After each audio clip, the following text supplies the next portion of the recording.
What happened when Undercover Boss told to wait outside wasn't just about a denied entry.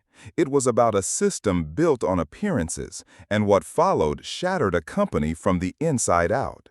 The hum of the terminal was constant: gate announcements, rolling suitcases, and the soft clinking of overpriced coffee cups. Jackson Blake stood quietly in front of the frosted glass doors of the Skybridge Airlines first-class lounge. He wore a rumpled button-down shirt, a weathered backpack over one shoulder, and reading glasses that had seen better days. He didn't look like someone flying first class, and that was the whole point. A woman behind the counter, her name tag catching the overhead light, Sarah Jennings, didn't smile. She didn't even frown. She just looked him up and down, let her eyes pause for a fraction of a second on his scuffed shoes, then said in a tone as sharp as it was rehearsed, "I'm sorry, sir, we need to verify your status again. This lounge is for our premium guests only." Jackson didn't flinch. He didn't protest or explain. He simply nodded and stepped aside, standing just a few feet away. Moments later, a man in a charcoal blazer, expensive luggage gliding behind him, approached the same counter. She lit up. "Welcome back, Mr. Cole. 1A, right? Your usual scotch is waiting." No ID check, no second glance.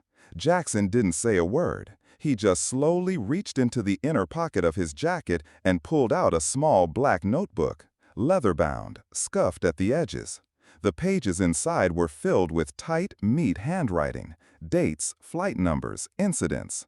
And now, a fresh line. ATL Lounge, denied entry, no smile, no verification, judged on outfit, assumed economy. This wasn't new. In fact, it was the 23rd time in less than 2 weeks that he had watched this exact kind of treatment unfold at his own airline. Only this time, it was him they judged. Jackson Blake, 47 years old, founder and CEO of Skybridge Airlines. The man who had turned a 2-plane charter startup into a brand that flew in every major U.S. city. The man whose picture hung in the executive hallway back in Manhattan. But today, to Sarah Jennings, he wasn't a VIP. He was Jim Harper, a soft-spoken, forgettable middle-aged traveler with no visible badge of wealth. He sat down quietly just outside the lounge, the chairs uncomfortable, the lighting harsh.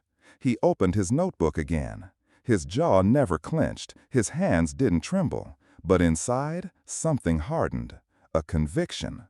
Not anger, not yet, just a deep, quiet clarity. He'd seen this happen. A man in cargo shorts, platinum card in hand, told to wait. An elderly woman with a worn suitcase ignored while a sharp-dressed man got assistance he hadn't even asked for. A couple in travel sweatshirts told the upgrade list was already closed, only for a solo traveler with polished cufflinks to get moved to first class minutes later. He'd watched it all, documented it, stayed silent. Until today. Until he became the data. The irony didn't sting. It sharpened his focus. He had built Skybridge brick by brick. He had written the early manuals, hired the first flight crew, stood on snowy tarmacs and watched his first aircraft take off. Now sitting here, denied entry because of a $39 jacket, he realized something. What he had built no longer represented him. Or worse, it never did. It had evolved, mutated. The rot was inside the culture, not in policy or protocol. He looked through the glass. Sarah was now smiling again, handing Mr. Cole his drink. Jackson slowly closed the notebook and looked up at the terminal ceiling, pale tiles and flickering fluorescent lights above. He'd fly again tomorrow. Another route, another lounge, more notes.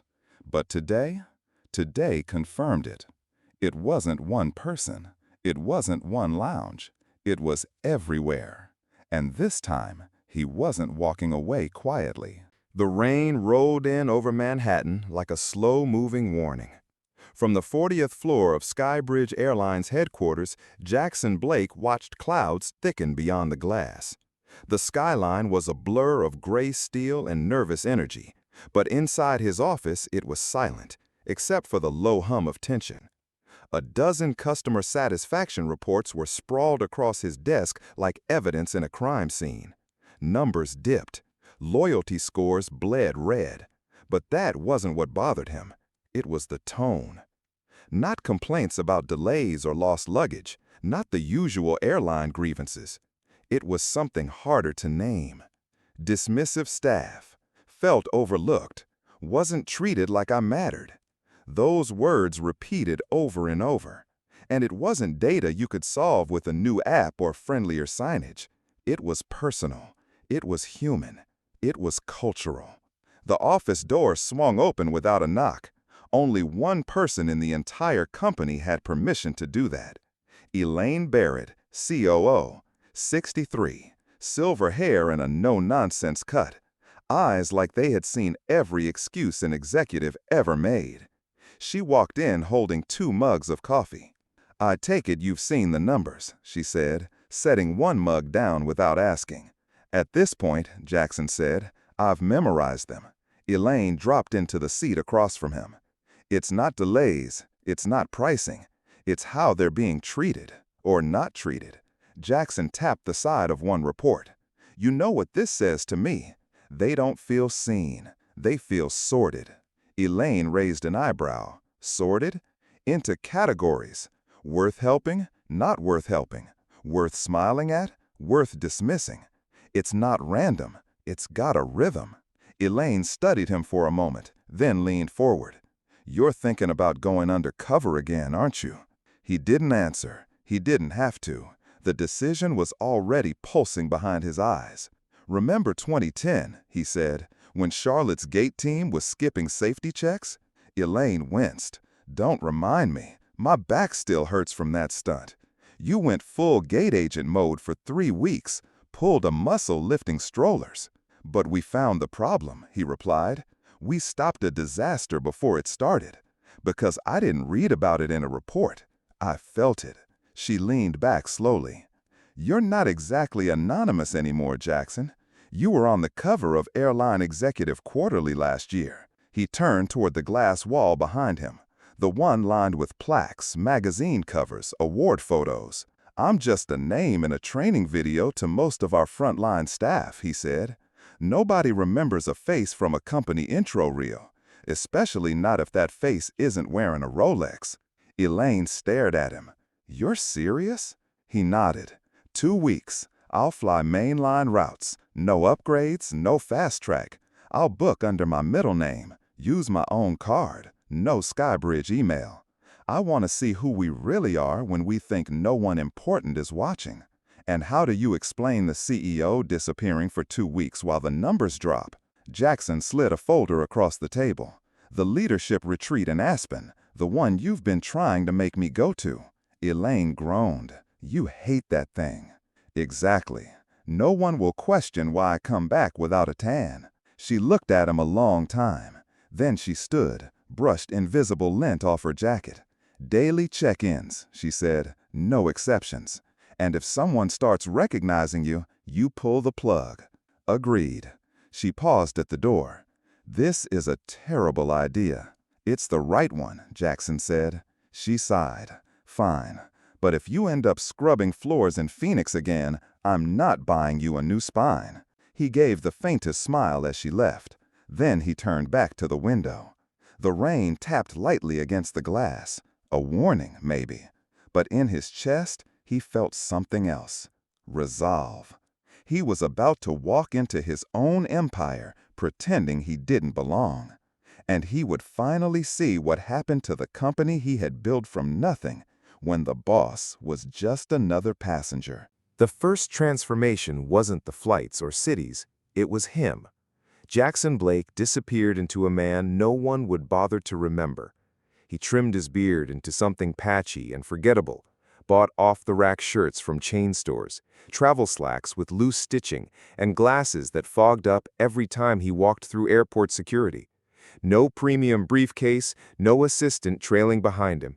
He looked like someone on his way to a nephew's graduation, not the founder of a multi-million-dollar airline.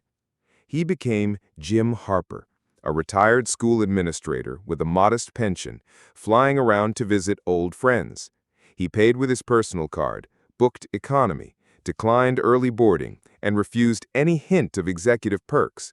The disguise didn't require much, just a step down in confidence, a little less posture, a little more wait your turn. His first flight was Boston to Chicago, then Chicago to Denver. On paper, smooth flights. On the surface, nothing to raise a flag. But Jackson wasn't looking at the surface. He was watching smiles. He was tracking how long it took to greet people, whether attendants made eye contact, who was offered help, who was overlooked. He studied the angle of glances, the tone when asking for ID, the subtle reshuffling of upgrade lists. He documented it all in the notebook that never left his pocket. And patterns emerged fast. In Boston, a woman in her 60s approached the gate. She was dressed nicely, modestly, but her suitcase looked worn, and the heel of her shoe had come loose. She asked if she could board early due to a recent surgery. The gate agent, barely looking up, waved her off. 10 minutes later, a man in leather loafers and a crisp pullover appeared, no request made. He was escorted to the front with a cheerful, "Right this way, sir." In Chicago, Jackson watched a couple in matching travel hoodies get pulled aside for random seat verification. They had been on the upgrade list. They were quietly removed from it. 10 minutes later, a man in monogrammed carry-on got their seat. Jackson didn't write angry commentary, just cold, neutral observations. 11:43 p.m. ORD Gate B18. Upgrade list changed. No explanation. Traveler number 212 removed. New passenger upgraded. White male, mid-40s, Rolex visible. Original couple directed to economy without apology. No eye contact from the gate agent. By the time he reached Denver, the trend wasn't a theory. It was a system. He took a middle seat deliberately, row 22, between a sleepy college kid and a loud business traveler. He saw it again. Different staff, same game. At the gate, a young mother struggled with a folding stroller. The agent behind the desk stayed seated, staring at her like she was a disruption, not a customer. Then a man in a slick haircut and branded blazer stepped up. The same agent left the desk, walked around, and personally carried his briefcase on board. Same flight, same pattern, different names, same result. And then came the kicker. A flight attendant, her name tag read Diane, ignored an older man trying to lift his carry-on into the overhead bin. 2 rows later, she interrupted her routine to help a sharply dressed man in designer sneakers who hadn't even asked. Jackson wrote it all down, the time, the aisle number, the script of silence. That night in a low-lit hotel, he spread out his notebook pages on the small desk, line after line. Ink smudged from fingers, timestamps, gate numbers, staff names, dozens of incidents. It wasn't a few rude employees. It wasn't training gaps. This was something deeper, a culture. The decisions weren't shouted.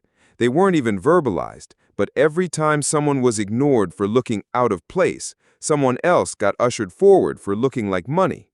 He didn't sleep much that night. Tomorrow, he was flying to Atlanta. Just another routine hop on paper. But deep in his gut, he felt it coming. Something was about to slip. Something ugly that would force the mask off the system. And for the first time since this journey began, he wasn't just observing. He was bracing. The Atlanta terminal pulsed with quiet tension that morning, but it wasn't the kind passengers could name. It was in the way agents tapped screens without looking up, in the way some travelers got "welcome aboard" and others got "step aside, sir."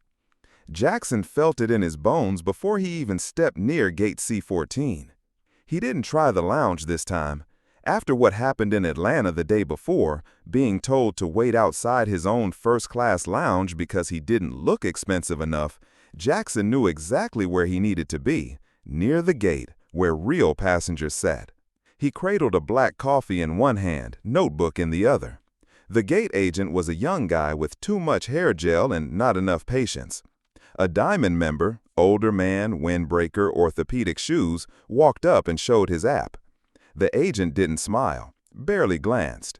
"You're a little early, sir. We'll call boarding by group." 10 minutes later, a woman with designer heels and a sleek laptop bag stepped up. Same agent, same desk, but this time he was all grins and, "Let me check your upgrade status right away." Jackson wrote it down, steady hand, same neutral tone. Then a voice interrupted.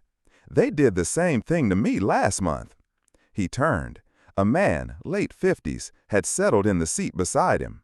Well-worn travel slacks, soft-collared shirt, a carry-on that had seen a few too many connections. His voice wasn't bitter, just tired, like someone who stopped being surprised a long time ago. "The lounge staff?" Jackson asked. "Yeah," the man nodded toward the door. "Sarah's been pulling that stunt for months. Slows down anyone who doesn't look like a hedge fund manager." "You fly often?" "David Mitchell. Diamond since '07. Used to be proud of that. Now it's just a badge that only works if I wear a tie." Jackson extended a hand. "Jim Harper, Platinum." David shook it. "You new to this route?" "Not exactly," Jackson said. "Doing some observations." David raised an eyebrow but didn't press. He looked back at the gate. "You notice it more when you stop dressing for boardrooms," he said. "Used to get upgraded like clockwork. Now I get rechecked, delayed, ignored." Jackson's pulse picked up. "You keep track?" David reached into his bag and pulled out a folded piece of paper, printed, annotated. Flight numbers, dates, little handwritten notes in the margins. "Can't afford to write a book," he said, "but I track the patterns. I'm a numbers guy. This stuff doesn't lie." Jackson unfolded the paper and scanned it. The notes matched what he'd been seeing for days. "Ever file a complaint?" David laughed. 3 times. Got the same template back every time. "We value your feedback," which means nothing changed. He paused, looking again at the lounge entrance. "I don't need perks. I just want the loyalty I gave this company to count, even when I'm not dressed for a Fortune 500 conference." Jackson nodded slowly. "I know what you mean." David looked at him. "Do you?" Jackson's smile barely rose. "Let's just say I've had some recent clarity." Just then, boarding began. Group 1, first class and diamond members. David stood. "We're in 3C and 3D. Hope you like aisle seats, Jim." Jackson stayed seated for a moment, holding David's paper. Printed proof that the rot wasn't just in his notebook. It was real, widespread, and witnessed by loyal customers who'd started paying attention after the perks stopped. The flight was uneventful until a familiar face slid into the aisle seat beside him. Jackson glanced, then froze for a second. Diane Walker, the flight attendant from Denver. This time she was off duty, dressed in jeans and a Skybridge hoodie, scrolling her phone with the focus of someone trying to outrun boredom. She didn't recognize him. Of course she didn't. To her, he was just another forgettable middle-aged man in a wrinkled shirt. But then, something caught his eye. Her screen. She was texting someone named Thomas Reed. Jackson blinked. The name meant something. Regional Operations Director for multiple Skybridge hubs, including Atlanta. Diane typed. "Some guy caused a scene at ATL Lounge. Looked like a confused professor or something. Kept asking questions. Said he was Diamond. Sarah made him wait outside. We flagged it." Jackson's heart didn't race. His face didn't change. He just listened, still and quiet. The reply came fast. "Thanks. Watch for similar behavior at LAX. Same protocol." Diane responded without hesitation. "Already handled. Flagged him in the system. Re-verify ID at check-in. Random security check if needed." Jackson's stomach dropped. This wasn't suspicion. This wasn't unconscious bias. This was deliberate. They had flagged him, not because of behavior, not because of threats, but because he had asked questions while dressed like he didn't belong. It was organized. It was sanctioned. And it was being quietly enforced by employees across regions, with Reed coordinating it. Jackson stared out the window, the quiet hum of the engine blending with the steady fire building in his chest. This wasn't just a culture problem. It was a system. Targeted, silent, dangerous, And someone high up had given the green light. Jackson didn't sleep that night. Not a minute. He sat at the edge of the hotel bed in Los Angeles, staring at a small desk cluttered with his notebook, passenger logs, and internal policy memos Elaine had discreetly sent from HQ. The distant city lights flickered through the half-open curtains, but his eyes weren't on the skyline. They were locked on a single phrase in bold type. Customer Optics Standardization Initiative Regional Efficiency Model V3. The language was corporate, cold, but the implications were volcanic. That initiative, authored by none other than Thomas Reed, was designed to reduce passenger friction by empowering frontline staff with discretionary tools. It sounded harmless, progressive even, but in practice, it was a system of performative filtering, a manual override model, a quiet directive to judge service not just by loyalty tier, but by brand-aligned presentation. Translation: look expensive, get respect. Everything clicked. The lounge snubs, the re-verifications, the upgrade games. It wasn't accidental, and it wasn't just a few rogue employees. It was policy. Jackson dove deeper, tracing system logs with Elaine's help. What he uncovered made his blood run cold. Gate agents like Kevin Rao in LAX had manually flagged passengers, dozens of them, for secondary ID checks and random delays. The override tool was supposed to be used sparingly, only when fraud or safety were in question. But these agents had been using it freely, based on looks. Not behavior, not boarding pass errors, just looks. Diane had flagged him mid-flight. She never asked for his ID, never spoke to him, but she sent a message to the regional director labeling him a risk because he didn't look like someone who belonged.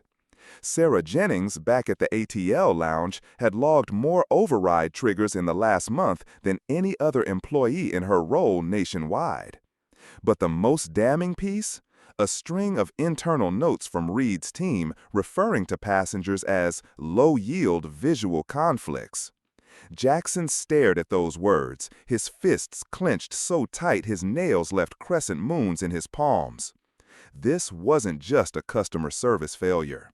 It was class warfare in khakis, and it had been growing under his own roof. By sunrise, Jackson had drafted a full internal report, not for PR, not for spin, for the board. Names, dates, screenshots, passenger complaints that matched his own logs, everything. He didn't need more evidence.